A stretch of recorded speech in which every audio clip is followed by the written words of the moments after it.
Arrestimi i Erion Veliajt ka ndodhur 2 orë pasi Krisi ka nënshkruar publikisht marrëveshjen me Partinë Demokratike. Mos ishte live. Dhe ka qenë live. Ishte live në gjitha mediat. Patjetër.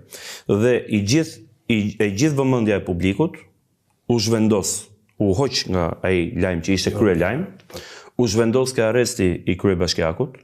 Mediat kombëtare dhe mediat e kontrolluara nga majoranca. Nuk po them Altin Dumanin. Po se ai firmos. Nuk firmos Altin Dumani, nuk firmos Ojsedado, ekzekutimin e bën policia e shtetit e bën tjerë. Jo, ata firmosin urdhër arrestin, e marrin gjykatë, pastaj e kalojnë te policia. Që të jemi të qartë.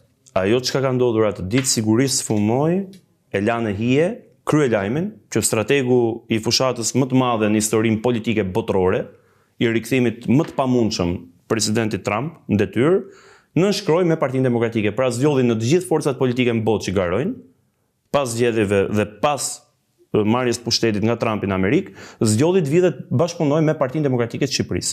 Për mua, ky ishte krye lajm për Shqipërinë edhe më gjerë atë ditë.